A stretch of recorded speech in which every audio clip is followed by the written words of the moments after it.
Hola, muy buenas a todos. Vamos a hablar en esta charla sobre monitorización de la nocicepción. Vamos a aprender a distinguir entre dolor y nocicepción. Vamos a hablar del sistema nervioso autónomo y sobre todo vamos a hablar de esta relación entre el sistema nervioso autónomo y la inflamación y el estrés quirúrgico. Lo primero de todo, lógicamente, es definir qué entendemos por dolor.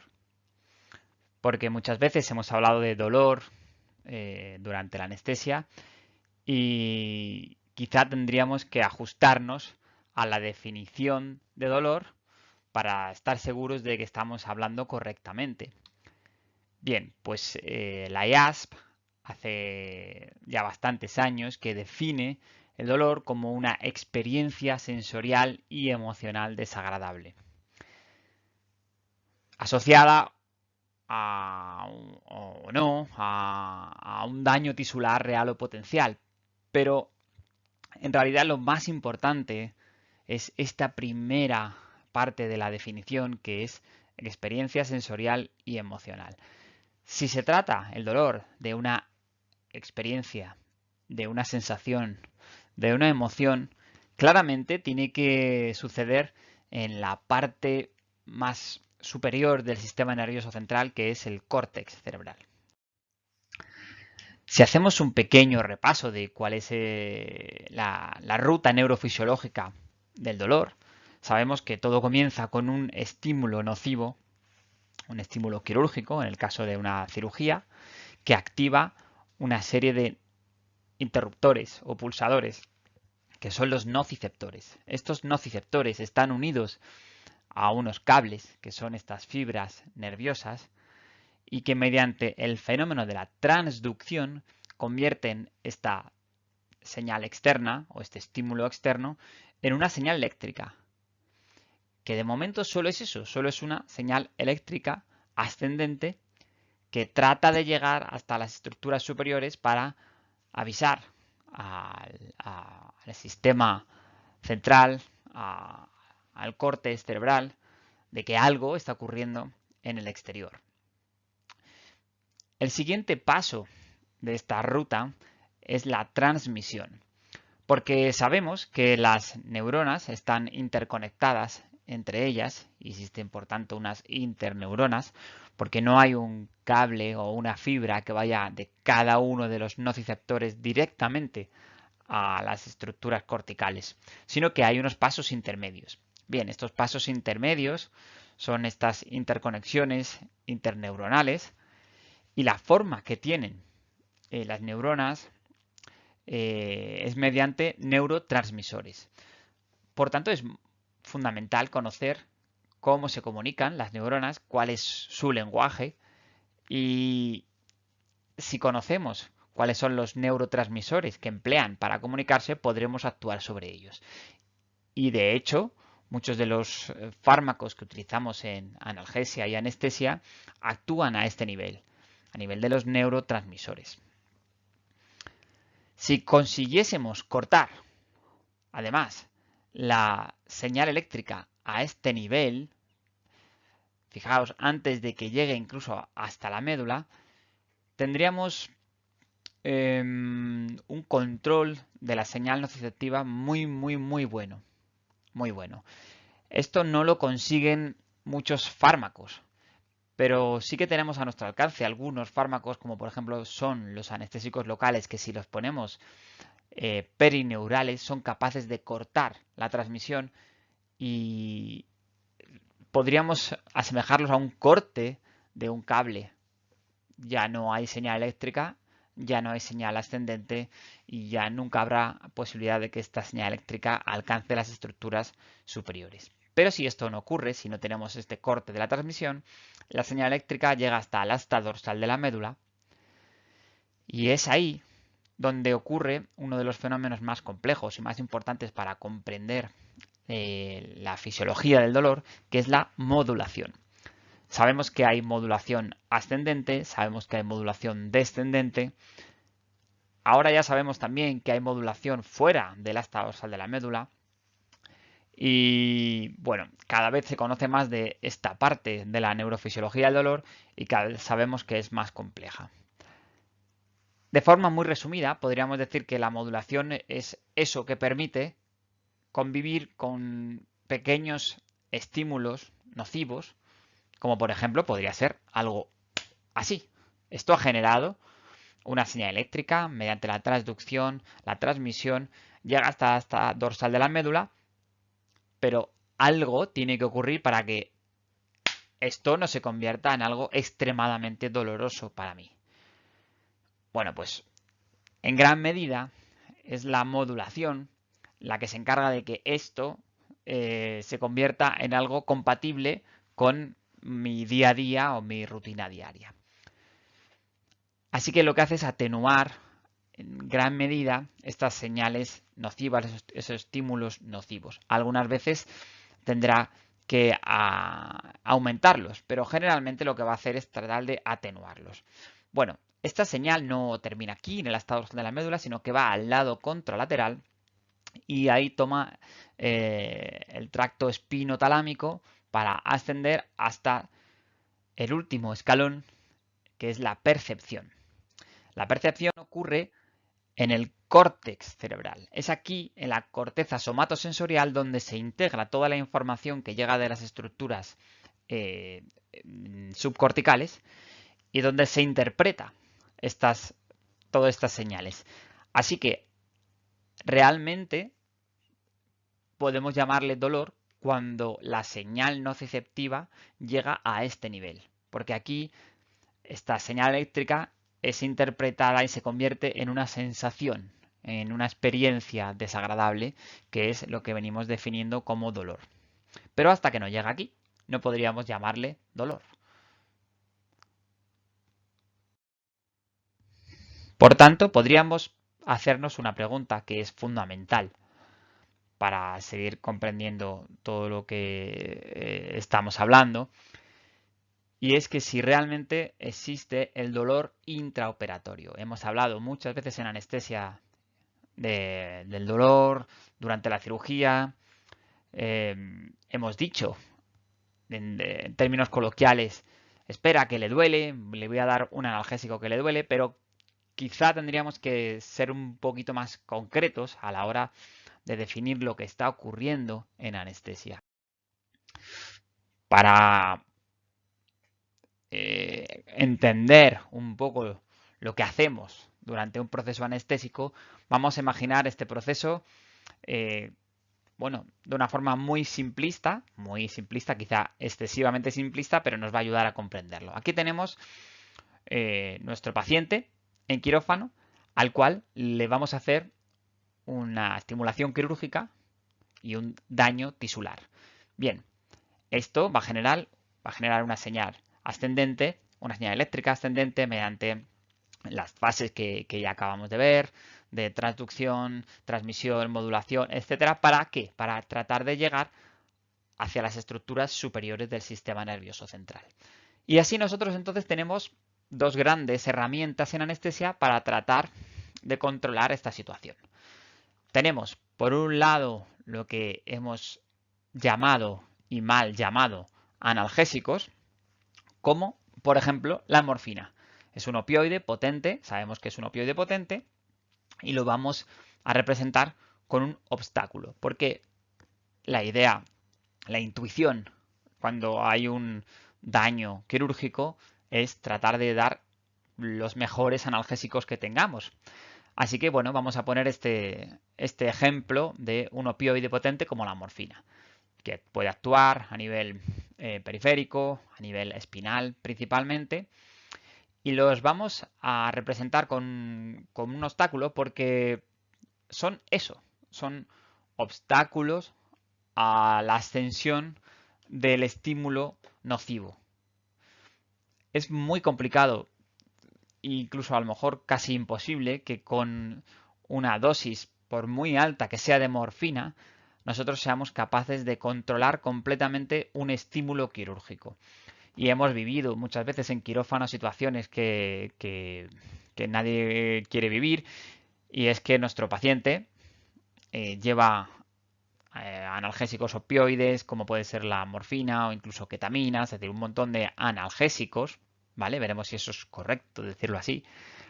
Y a pesar de eso, cuando el cirujano pone unas pinzas para colocar los paños quirúrgicos, unas pinzas cangrejo, esto es un estímulo supramáximo y nuestro paciente se entera de lo que está pasando y podríamos decir incluso que le duele y responde a esto. ¿Por qué? Porque este estímulo es lo suficientemente potente como para saltarse estos obstáculos y llegar hasta el sistema nervioso central, la parte superior del sistema nervioso central, y producir esta respuesta que queremos evitar a toda costa. Para conseguir evitar esta respuesta del cerebro, lo que hacemos es dar el otro grupo de fármacos, que serían los hipnóticos, que los vamos a representar como una puerta. Como una puerta que impide la entrada de los estímulos dentro del corte cerebral del cerebro. Más gruesa, más fina la puerta, dependiendo de la dosis que vayamos a dar de estos hipnóticos. Ponemos como un ejemplo de fármaco hipnótico el Propofol, porque todos lo tenemos a nuestro alcance y todos los días lo utilizamos como fármaco hipnótico. Lógicamente, si nuestro estímulo cuando va ascendiendo está debilitado, vamos a necesitar una puerta más fina o menos dosis de hipnótico para que este estímulo no llegue a penetrar esta puerta y se meta dentro del cerebro. Está claro. Si tengo pocos obstáculos, entonces voy a necesitar una puerta bien fuerte, bien potente, unas altas dosis de hipnóticos para que este estímulo no penetre dentro del cerebro. Muy bien, esto sería como la base de la anestesia equilibrada, ¿no? Los dos grandes pilares. Pero yo quiero hacer un punto de reflexión porque si hemos dicho que el dolor es un fenómeno cortical, es una sensación, ahora nos toca definir la analgesia o los analgésicos, porque la analgesia, por definición, la Real Academia de la Lengua Española la define como la falta o disminución de las sensaciones dolorosas. Muy bien. De estos dos grupos de fármacos, sin duda, el mejor analgésico que tenemos sería este, el Propofol. Todos los hipnóticos, Propofol, isoflurano, sevoflurano, son excelentes analgésicos a las dosis adecuadas porque son capaces de evitar, no solo disminuir, sino son capaces de abolir completamente todo tipo de sensaciones agradables y desagradables. Y así, por tanto, son capaces de evitar la sensación dolorosa. Parece contradictorio para lo que hemos dicho siempre de los fármacos hipnóticos son malos analgésicos. El Propofol, el isoflurano, el sevoflurano no tienen propiedades analgésicas. En realidad, por definición, son excelentes analgésicos. Y esto va más allá digamos, de la problemática semántica de la palabra analgésico, sino que también nos abre un poco la mente a qué hacer cuando un animal lo tenemos bajo anestesia general. Porque ahora ya vamos a tener que deconstruir nuestros famosos pilares de la anestesia, que, bueno, pues que fueron definidos hace más de 40 años y que sus propios autores, a los pocos años de establecer esta famosa triada de la anestesia de hipnosis, analgesia y relajación muscular, a los pocos años, al cabo de 10 años, también acabaron por decir que quizá no era correcto hablar de estos tres pilares durante la anestesia. Quizá tendríamos que hablar de algo más, un poquito más integral, que sería esto, que sería la hipnosis, que es, sí, no enterarse de lo que está ocurriendo, la amnesia, no acordarse de lo que ha sucedido, antinocicepción, ¿vale? Y ahora ya no hablamos de analgesia, sino de antinocicepción, porque nos estamos yendo a la parte subcortical, ¿vale? El concepto de nocicepción es esa cascada antes de llegar a la percepción. La relajación muscular, que nuestro paciente tenga suficiente relajación muscular e inmovilidad es importante para nuestros compañeros cirujanos, tienen que conseguir realizar un procedimiento quirúrgico de una forma adecuada. Y por último, el último pilar que se ha introducido y que hoy vamos a hablar un poquito más de él, es la estabilidad del sistema nervioso autónomo. Y vamos a comprender hoy un poco cuál es la importancia de tomar el control, de saber lo que está ocurriendo en el sistema nervioso autónomo y, y buscar su adecuado equilibrio.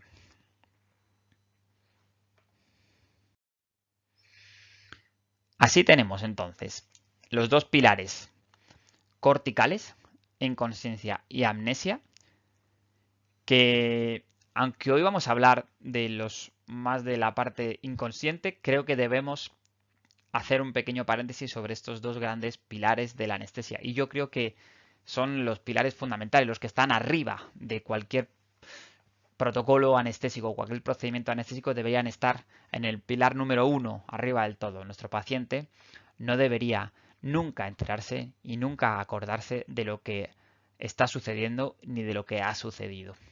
Así que lo primero que tenemos que tratar de controlar antes de ponernos a ver qué es lo que ocurre a niveles subcorticales, lo que tenemos que controlar sí o sí es el estado de la corteza cerebral, porque es aquí donde se produce lo que llamamos la percepción del dolor. Así que si queremos tratar de evitar el fenómeno doloroso durante la cirugía, es aquí donde tenemos que poner nuestra mirada, el ojo. Además, porque si tenemos un plano de hipnosis inadecuado o insuficiente, puede ocurrir el fenómeno que se llama despertar intraoperatorio. En humana, despertar intraoperatorio con recuerdo. Este fenómeno se viene estudiando hace ya bastantes años, pero especialmente hace unos 20 años se hicieron bastantes estudios sobre la incidencia del despertar intraoperatorio con recuerdo.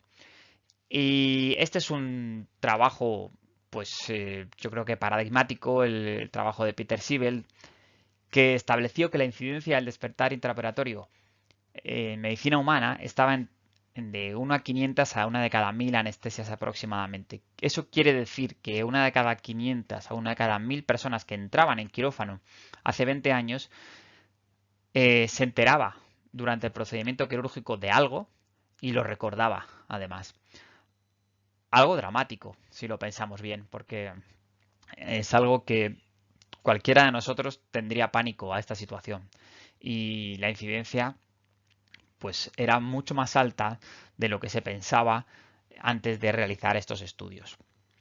Bueno, lo que ocurrió fue que la industria se puso a trabajar a favor o en conjunto con la ciencia y a favor de la seguridad en anestesia, y aparecieron monitores de conciencia, monitores de hipnosis, que estaban basados en el electroencefalograma, como puede ser la entropía, pero principalmente el índice biespectral, que se ha convertido a día de hoy en el gold estándar de la monitorización de la conciencia durante el procedimiento anestésico. Y fijaros que solamente 10 años después, el estudio de Pandit, que fue 2014, era similar a lo que se hizo en el 2004 por el Dr. Siebel y estableció o determinó que la incidencia del despertar intraoperatorio en medicina humana se había reducido a 1 de cada 20.000 anestesias. La reducción fue espectacular para una complicación en tan solo 10 años. Yo creo que lo más importante aquí fue que se tomó conciencia del problema. Hasta que no se sabía que había un problema, no se intentaba poner soluciones. Cuando fueron conscientes de este problema, pues comenzaron a ponerse soluciones, y estas soluciones se basaron en monitorización de la conciencia. Y llega el momento de hacer la reflexión para nuestro contexto veterinario. Y me gustaría que cada uno en su casa pensase cuál es la incidencia del despertar intraoperatorio en los quirófanos veterinarios, porque yo creo que es escandalosamente elevada. Yo, al menos en mi experiencia, es bastante más elevada que una de cada 1000 anestesias. Yo diría que estamos cerca de una de cada 100 anestesias, o una de cada 80, 70 anestesias, 50 anestesias. Nuestro paciente puede haberse enterado de algo de lo que ha sucedido, puede haber sufrido algún tipo de despertar o puede haber tenido una anestesia excesivamente superficial y por tanto creo que son algo que deberíamos tomar conciencia de ello y poner remedios a esta situación que a mi entender debería ser inadmisible porque si nuestro paciente está con la corteza cerebral insuficientemente anestesiada o con una inconsciencia insuficiente, podría estar sufriendo lo que llamamos dolor intraoperatorio. Y aquí sí, porque sí que podría sentir cosas, tener sensaciones desagradables.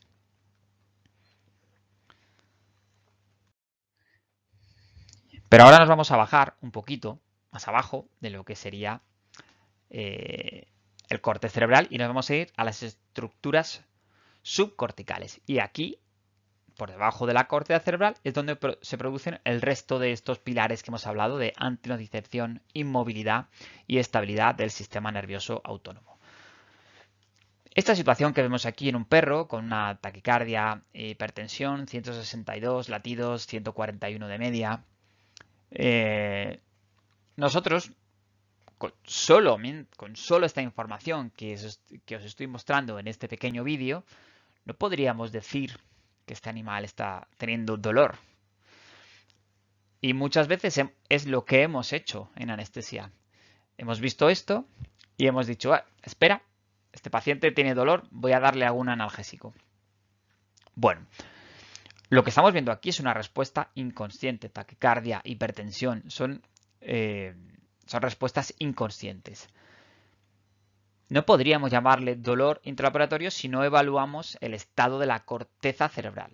Podríamos decir nocicepción o respuesta simpática al estímulo quirúrgico podría ser más correcto.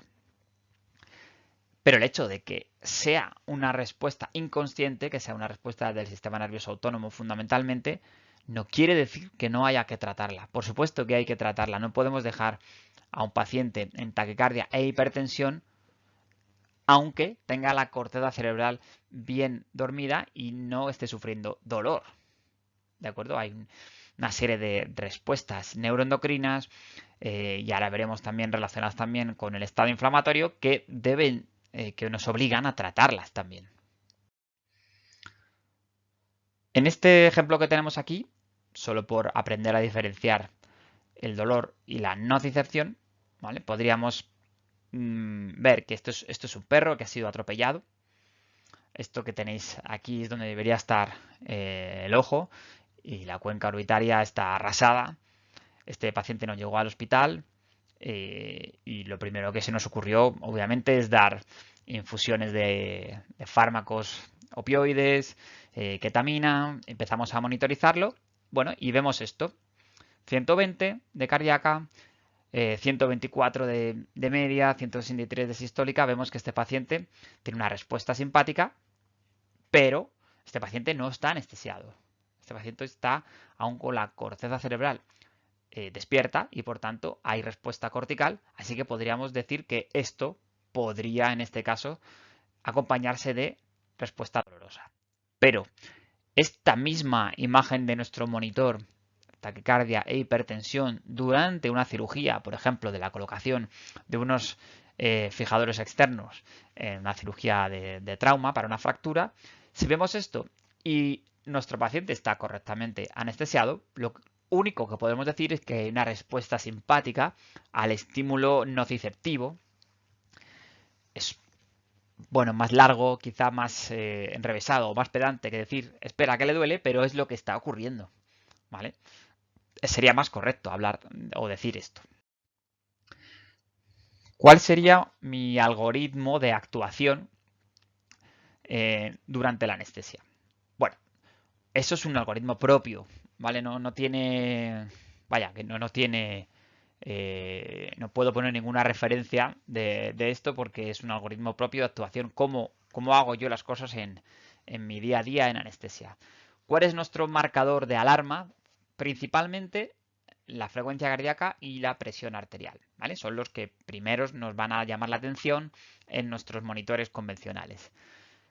Bien, si tengo taquicardia y o hipertensión, lo primero que tengo que ir a mirar es el estado de la corteza cerebral, es decir, el plano de hipnosis, reflejo palpebral, si tengo índice biespectral puesto, pues el BIS, es decir, valoración del estado de la corteza. Si el plano es superficial, es decir, tengo reflejo palpebral, tengo una rotación ocular inadecuada, tengo un BIS por encima de 70-75, entonces lo que podría estar sucediendo aquí sí que es una situación dolorosa y podríamos estar hablando de dolor. Y la urgencia en este caso es dormir la corteza cerebral, es decir, dar hipnosis, ¿vale? Dar de forma urgente un hipnótico que nos duerma esta corteza cerebral. Bien, ahora, si el plano de hipnosis es el adecuado, tengo una rotación ocular adecuada, tengo una rotación ventromedial, no hay reflejo palpebral, tengo un índice biespectral por debajo de 70, pues entonces lo que tengo que hacer es una valoración de la posibilidad de que haya nocicepción. Para esto voy a mirar a los cirujanos. Si aún no ha comenzado la cirugía, que a veces ocurre, tengo una taquicardia, pero aún no ha empezado la cirugía, tengo que hacer la valoración de otras cosas, como por ejemplo la hemodinamia. Puede ser que el paciente esté hipovolémico, por ejemplo, y esté respondiendo con una taquicardia. Es decir, tengo que hacer una evaluación hemodinámica en ausencia de nocicepción. Si nuestros compañeros cirujanos sí están trabajando ya y hay presencia de daño tisular de nocicepción, entonces sí que mi actuación va a ser, bueno, dar antinociceptivos de rescate, como pueden ser fentanilo, ketamina, dexmedetomidina y todos los que sabemos.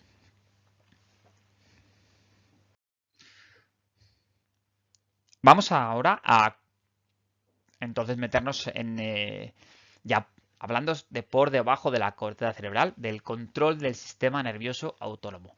Pero para esto tenemos que, bueno, entenderlo un poquito más, ¿no? Que por qué lo tenemos que controlar, en qué consiste esto el simpático, el parasimpático. Bien, para mí lo más importante es comprender que el tratamiento o el control de la respuesta del sistema nervioso autónomo ya no es solamente tener unos números bonitos en nuestro monitor multiparamétrico, es decir, no es que nos moleste tener 160 de cardíaca o 160 de sistólica, no es eso, no es que los números en nuestro monitor nos molesten, sino que hay algo detrás que no estamos viendo a simple vista y que está ocurriendo.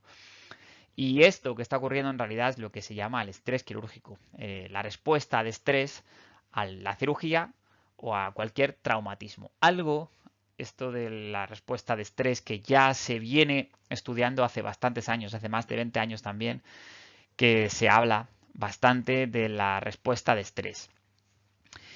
Y en este esquema, a mí la verdad es que es bastante interesante porque en un simple vistazo podemos ver lo que está ocurriendo tras un daño tisular.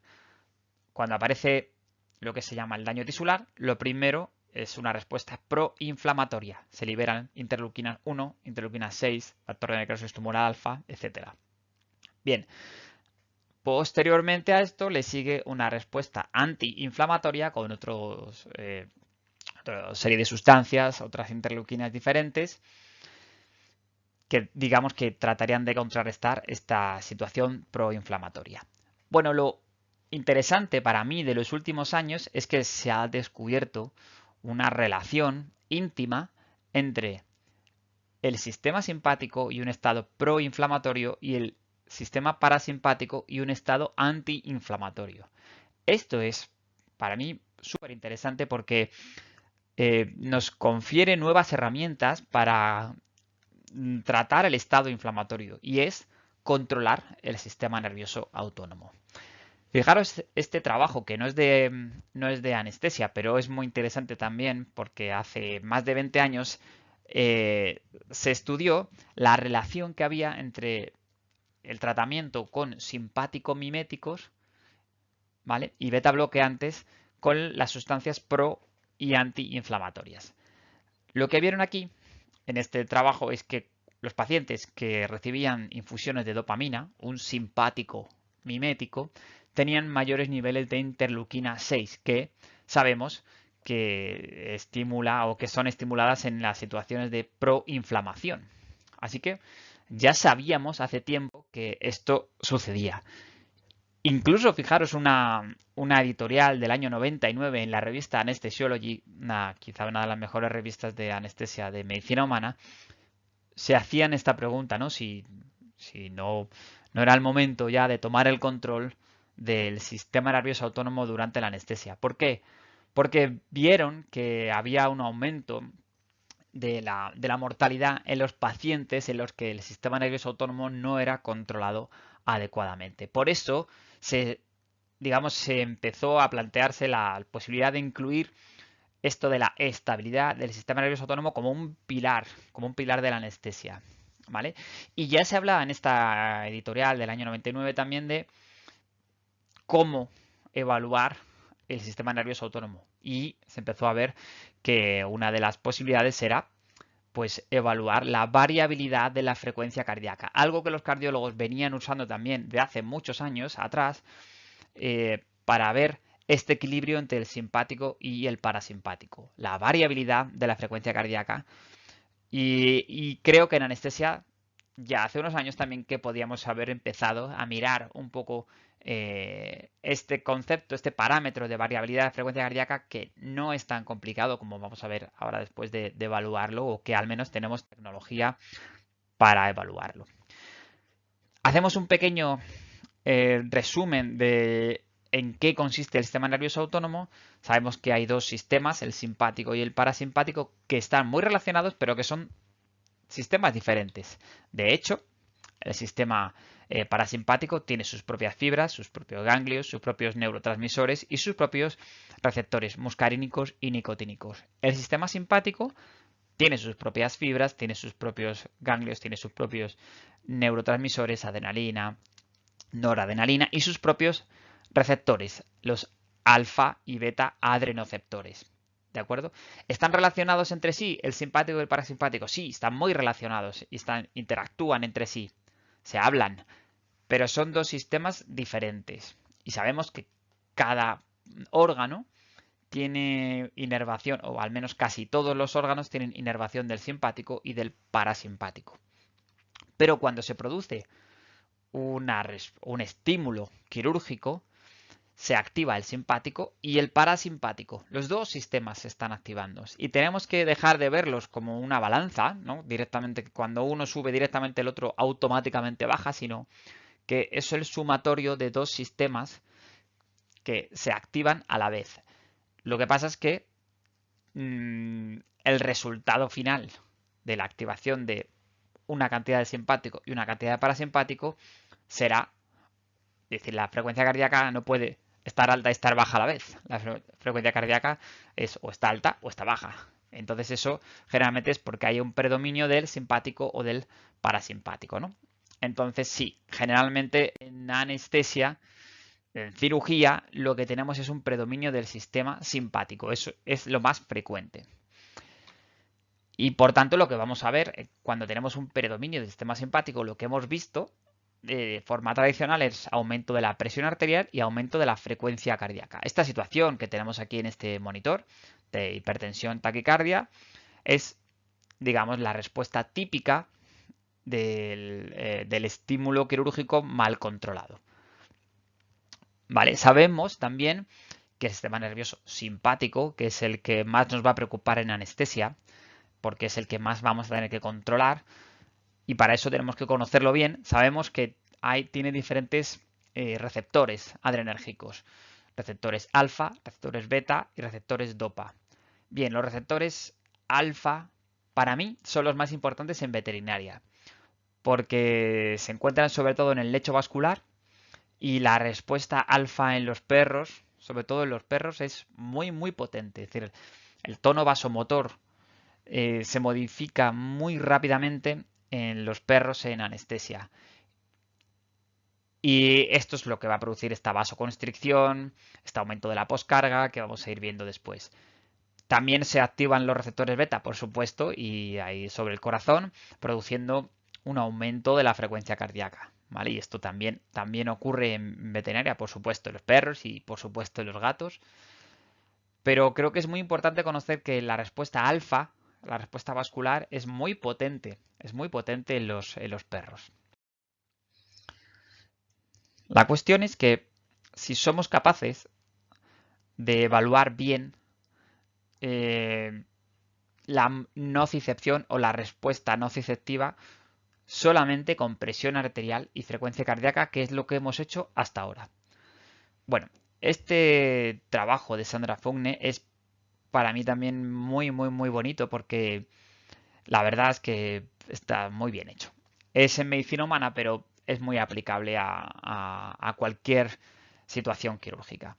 En este trabajo lo que hacían es dar una porcentaje, una concentración de hipnótico adecuada para conseguir una inconsciencia adecuada. La inconsciencia se monitorizaba mediante el BIS y luego le daban una infusión de analgésicos como son el remifentanilo, ¿vale? Un antinociceptivo de tipo opioide a una infusión continua de remifentanilo y hacían un estímulo doloroso conocido. Un estímulo tetánico, un estímulo eléctrico intracutáneo, que sabían que es un estímulo doloroso conocido en pacientes bajo anestesia general. ¿Qué es lo que vieron? Bueno, esta gráfica, que es para mí la más importante de todo este trabajo, representa un resumen general de las principales conclusiones del trabajo. Esto es una curva ROC que relaciona sensibilidad y especificidad de una prueba diagnóstica.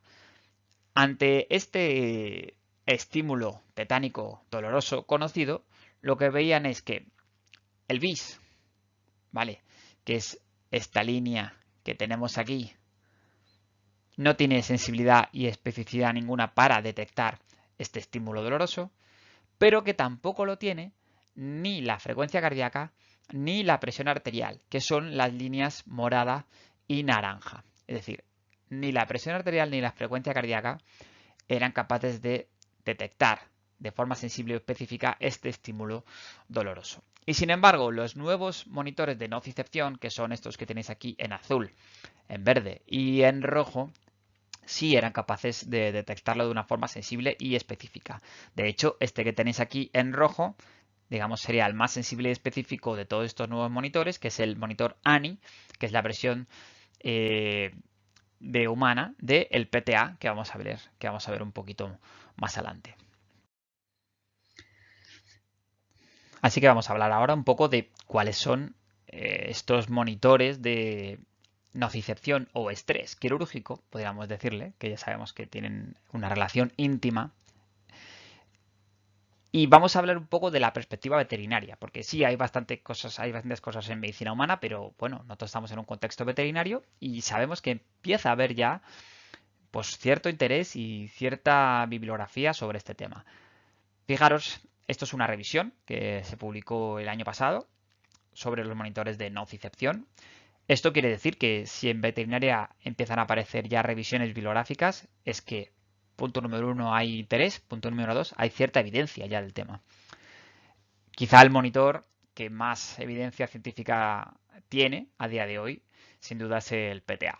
Es el monitor que vamos a ver un poquito más a continuación y más en profundidad, pero la verdad es que es el monitor que más interés ha generado y que en los últimos años más bibliografía también ha generado.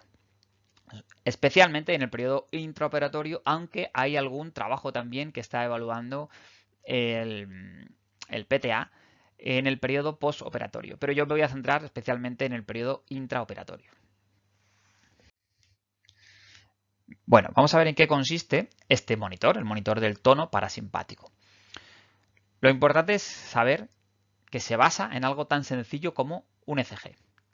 ¿De acuerdo? Lo primero que necesitamos es colocar las 3 pinzas que trae el monitor como si fuese un ECG normal. de 3 derivaciones y este monitor lo que va a hacer es registrar un ECG convencional. Y como veis, lo que va a hacer es colocar unos triángulos aquí en las ondas R, porque lo que va a medir son las distancias entre las ondas R. ¿Para qué? Para ver cómo varía la frecuencia cardíaca a lo largo del ciclo respiratorio.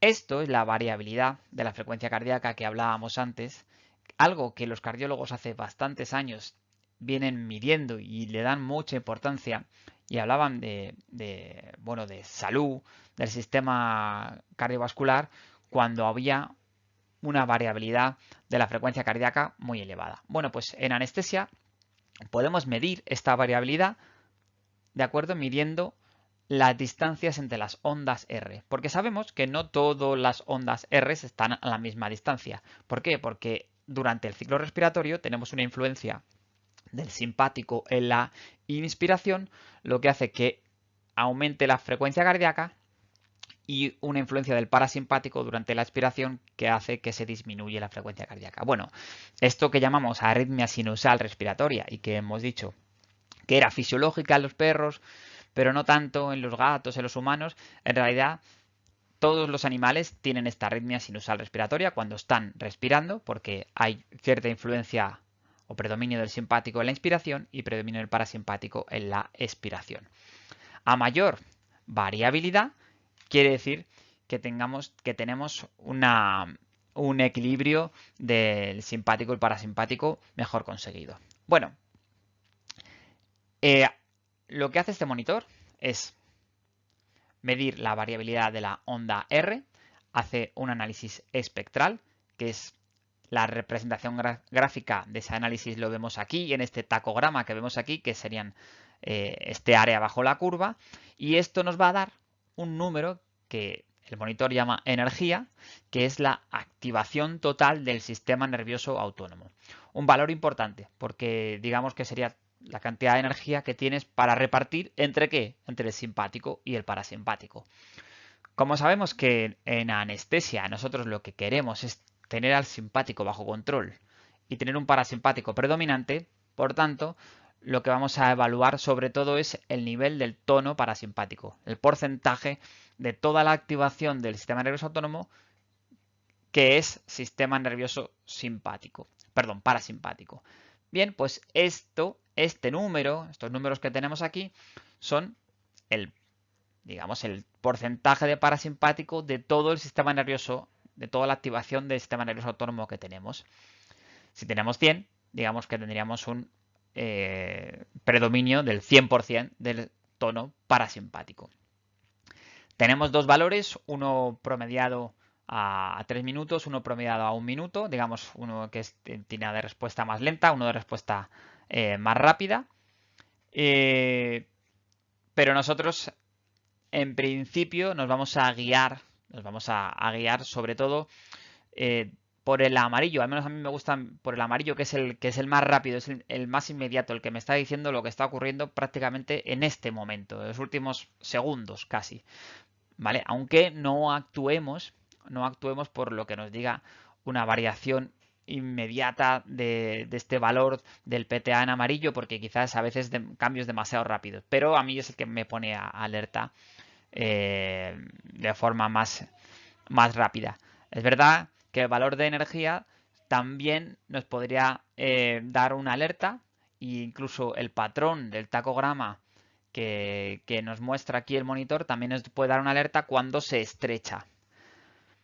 Pero lo cierto es que para mí el momento de empezar a pensar en actuar sería aquí cuando el monitor, el valor en amarillo del inmediato me está diciendo que cae, quiere decir que hay una activación del simpático, ¿vale? Y cuando ya nos lo muestra en el valor naranja, está bastante claro y la respuesta del simpático es consistente. Esto que tenemos aquí, digamos que sería como el ideal para mí en anestesia. Bueno, ¿cómo usamos y para qué usamos el PTA durante la anestesia? la indicación fundamental sería tratar de dosificar los fármacos antinociceptivos de forma adecuada para no infra ni sobredosificar, ¿vale? Esa sería la indicación general de este monitor, cosa que es sin duda muy interesante, claro. Pero en la práctica, cuando el estímulo es muy potente, cuando el estímulo quirúrgico es muy potente, en realidad tenemos muchas veces respuestas sobre la presión arterial y sobre la frecuencia cardíaca. Es decir, tenemos hipertensión y taquicardia cuando el estímulo quirúrgico es suficientemente potente. Para mí este monitor lo que me ha ayudado mucho es para tratar de evaluar estas respuestas nociceptivas que no son tan claras. Este trabajo, publicado también el año pasado sobre el empleo del PTA, es muy interesante porque, como veis, cuando se hacían estímulos dolorosos de menor a mayor intensidad, había un momento en el que había estímulos aquí a este nivel en los que solamente el PTA era capaz de detectar con caídas del PTA, ¿vale? Significativas, y la presión arterial y la frecuencia cardíaca no eran capaces de detectar. Evidentemente, cuando el estímulo es suficientemente potente, bueno, el PTA baja, pero también sube la presión arterial y también sube la frecuencia cardíaca. Pero no todos los estímulos son tan sumamente potentes como para desencadenar esa respuesta. Y este monitor nos muestra, antes de que sea tan potente, ya posiblemente nos esté mostrando pues cambios significativos.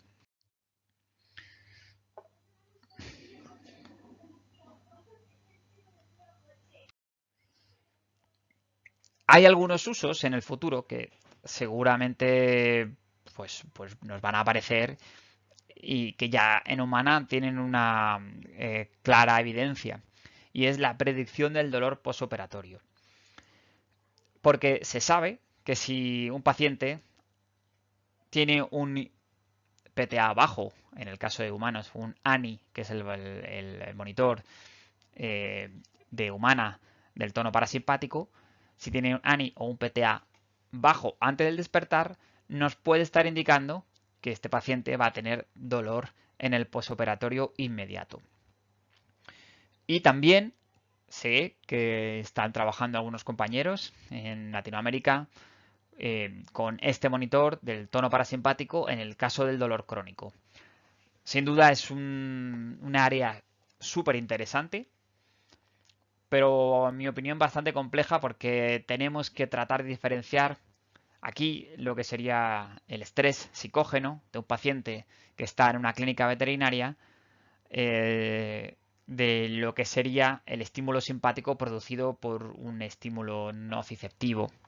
Y esto a veces es complicado. En el caso este que tenéis aquí, este es un caso que, bueno, de un perro que estaba recibiendo una sesión de acupuntura, magnetoterapia, y desde luego no parecía que hubiese mucho estrés psicógeno en este perro, un labrador, pues excesivamente bueno. Y entonces, bueno, le estábamos pudiendo medir bien el tono parasimpático, y digamos que lo que nos decía el monitor, pienso que podía ser no relacionado con el estrés, pero es complicado, sin duda.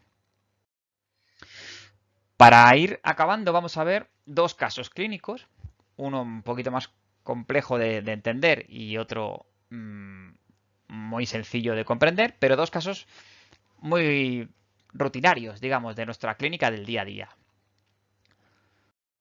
El primero de ellos es la ovarohisterectomía. Es un ejemplo de cirugía súper dolorosa.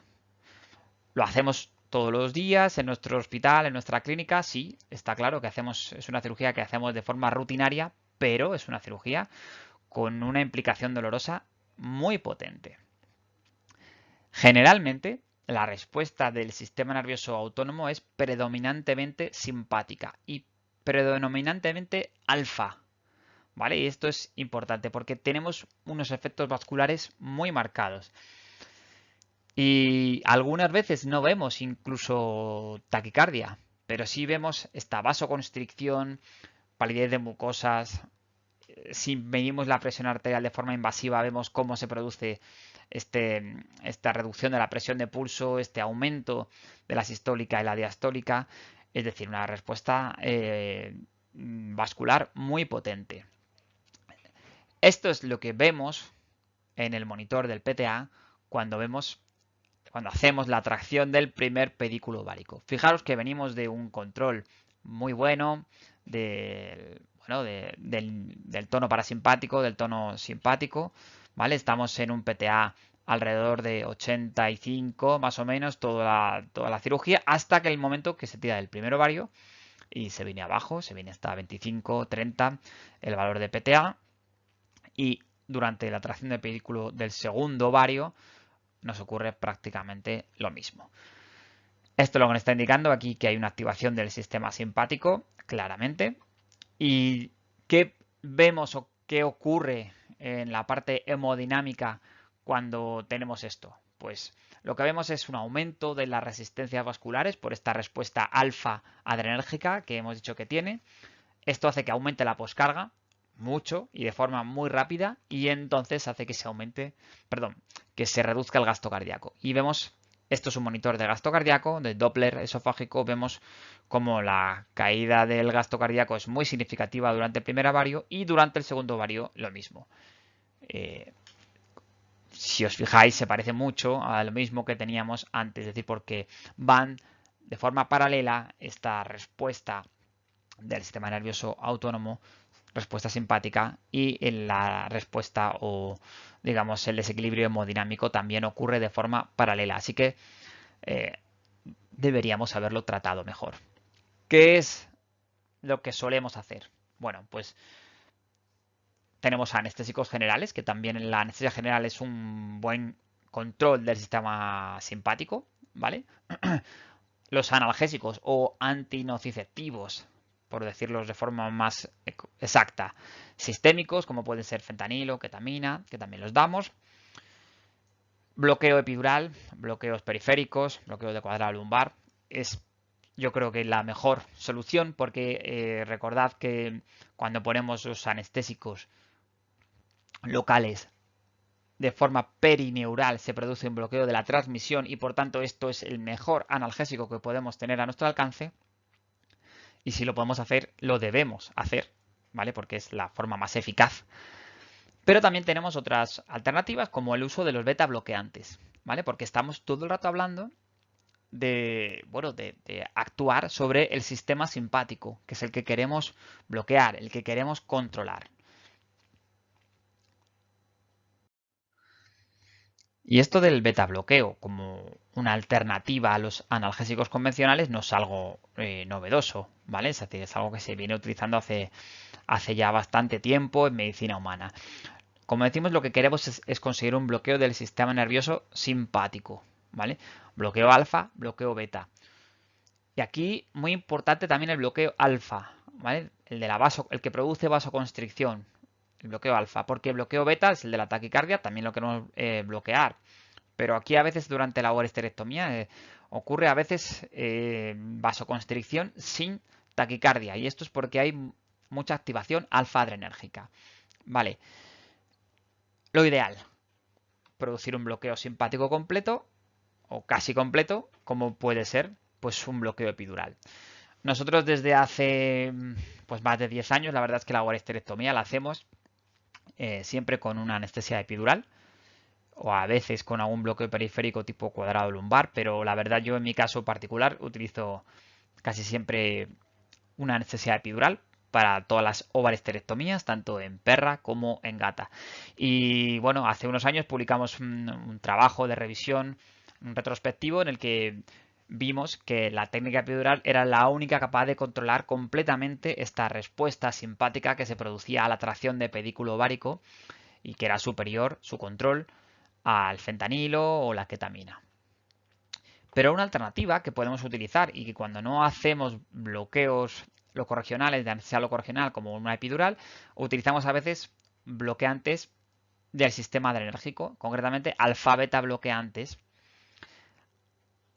Concretamente, el que más utilizo yo es el labetalol. Es un alfa-beta bloqueante, es decir, bloquea los alfa y los beta adrenoceptores, y la verdad es que es bastante eficaz. Y bloquea de una forma muy rápida la respuesta simpática.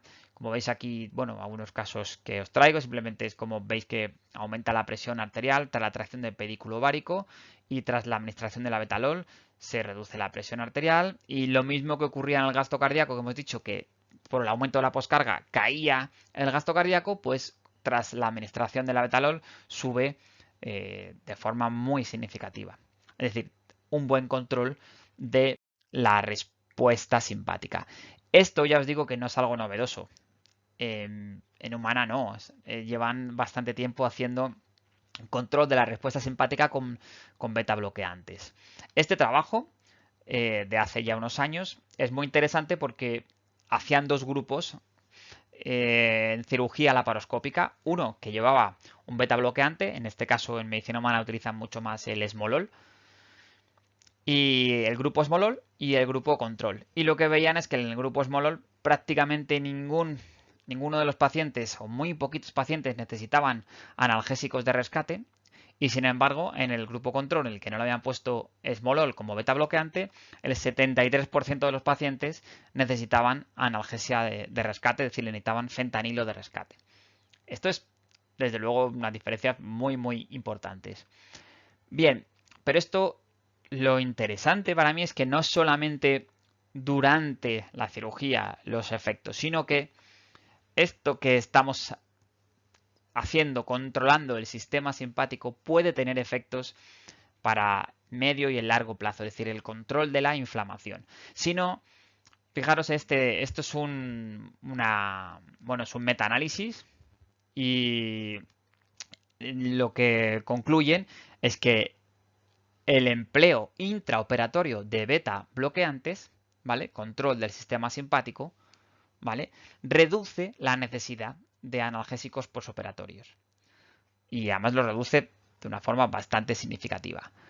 Entonces, ¿qué quiere decir esto? Porque el esmolol, por ejemplo, tiene una duración muy corta, tiene una duración de, pues nada, pocos minutos. Sin embargo, horas después, los pacientes necesitan menos analgésicos. Esto seguramente esté relacionado con el control del estado inflamatorio. Bueno, esto es una perra a la que hemos hecho una anestesia epidural para la ovarohisterectomía, y bueno, lo que veis es que en el PTA, en este caso, se nos ha ido a 100. Es decir, tenemos un bloqueo simpático, pues yo diría que casi completo. Quizá excesivo, quizá. Lo ideal para nosotros sería estar en anestesia, digo en el contexto de anestesia sería estar entre 80 y 90. Bueno, para mí sería perfecto. Entre 80 y 85, una cosa así, sería muy buen control del sistema simpático. Quizá esto es un 100 de PTA, es excesivo. ¿Vale?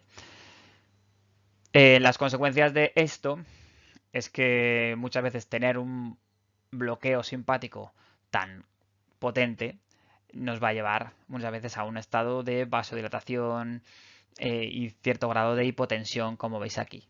¿Vale? Este, digamos, que sería el precio que tendríamos que pagar por un bloqueo simpático excesivo. ¿Vale? Así que por eso digo que tener cierta activación del tono simpático tampoco sería tan mala, cierta activación. Bueno, y ya para acabar, el último caso, mucho más sencillo de comprender y también muy rutinario, es un perro geriátrico de 5 kilos que viene a nuestro quirófano para hacer extracciones múltiples. Le hacemos una premedicación con dexmedetomidina y betadona por vía intramuscular, hacemos una inducción con alfaxolona, pero podría haber sido propofol sin problema, y mantenimiento con isoflurano. Aquí en este caso hacemos bloqueos periféricos con bupivacaína junto con buprenorfina en el nervio mandibular, como veis aquí, porque se va a hacer extracciones prácticamente de todos los dientes. ¿Vale? Entonces hacemos un bloqueo de los 4 cuadrantes, los 2 mandibulares, ¿vale? Con bupivacaína y buprenorfina para prolongar el efecto para el posoperatorio.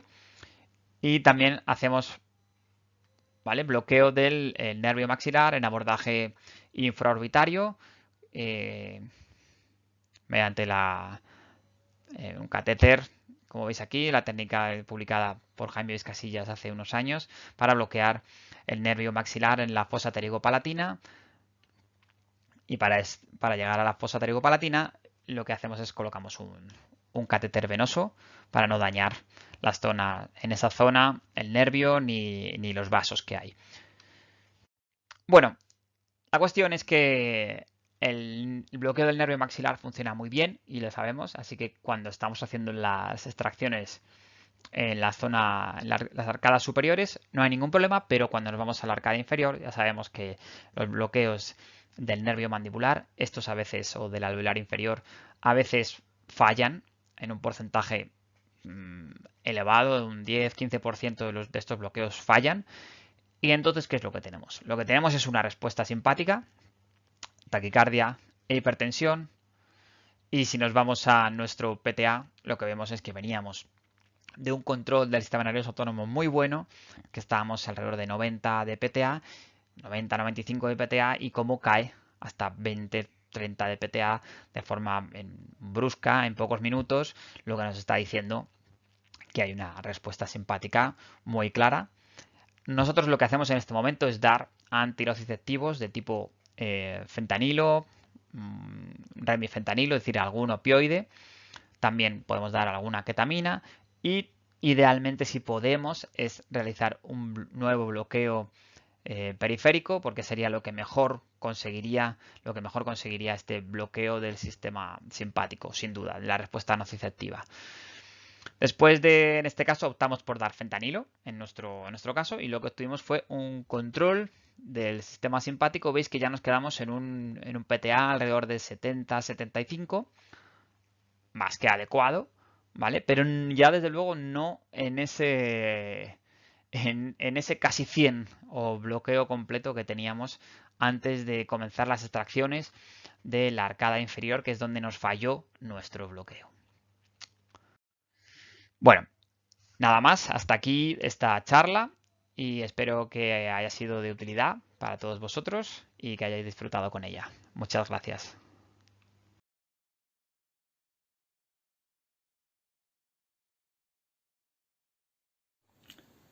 Con respecto a la pregunta sobre las contraindicaciones de los beta bloqueantes, bueno, considero que las bradiarritmias podría ser una posible contraindicación, especialmente si utilizamos fármacos como el esmolol. Lo que ocurre es que hay otros fármacos, como el labetalol, que, contrariamente a lo que podríamos pensar inicialmente, al ser un beta bloqueante que debería bajar la frecuencia cardíaca, lo cierto es que cuando hemos empleado un agonista alfa 2 en la premedicación, generalmente lo que hacen estos fármacos es subir un poco la frecuencia cardíaca.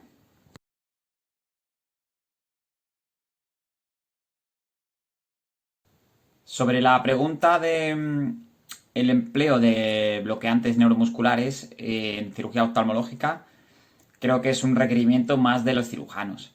Ellos necesitan un ojo completamente relajado para poder operar con facilidad, y nosotros pues digamos que se lo facilitamos utilizando los bloqueantes neuromusculares. No es algo que nosotros necesitemos realmente para esta cirugía, pero bueno, creo que es algo que a ellos les beneficia mucho y por tanto al paciente y por tanto a nosotros.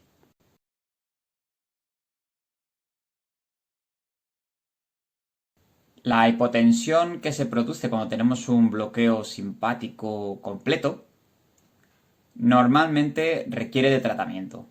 En el caso que les puse yo en la exposición, bueno, fue una hipotensión moderada y transitoria y no necesitó un tratamiento durante la anestesia, pero generalmente sí hay que utilizar algún tipo de vasopresor, efedrina o noradrenalina, son mis dos elecciones para tratamiento de la hipotensión por bloqueo simpático excesivo.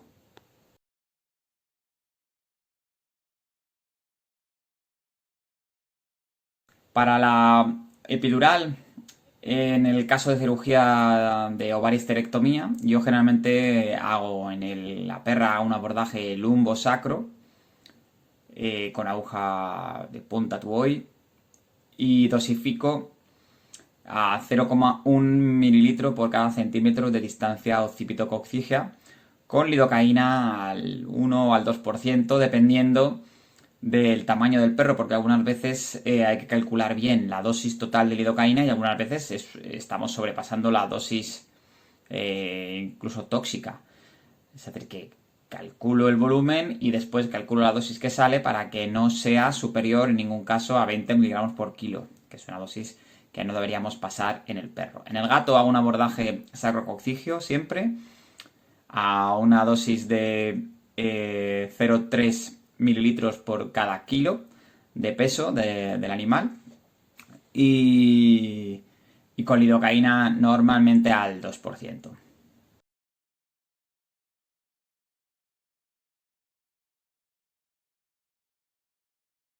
Me preguntan también sobre la opción de subir un hipnótico para controlar la respuesta simpática y tiene mucho sentido porque muchas veces los anestésicos generales, isoflurano, sevoflurano, propofol, son capaces de controlar también esta respuesta simpática. Por tanto, algunas veces es una opción subir el plano de hipnosis para controlar esta respuesta simpática. Lo que ocurre es que, claro, también tenemos otros efectos adversos de una dosis alta de hipnóticos, como puede ser la vasodilatación, la hipotensión o incluso efectos directos sobre el sistema nervioso central en el caso de una sobredosis de anestésicos generales. Así que bueno, hay que tener un poco de cuidado de no subir demasiado esas dosis sin controlar muy bien el plano de hipnosis y que no esté muy profundo. ¿Vale? Mantener el plano de hipnosis vigilando índice biespectral si tenemos o simplemente la visualización de la rotación ocular, del reflejo palpebral y saber que estamos en un correcto plano de hipnosis. Nunca dar una sobredosis, eso no sería una opción. Podemos subir un poco pero sin llegar a sobredosis.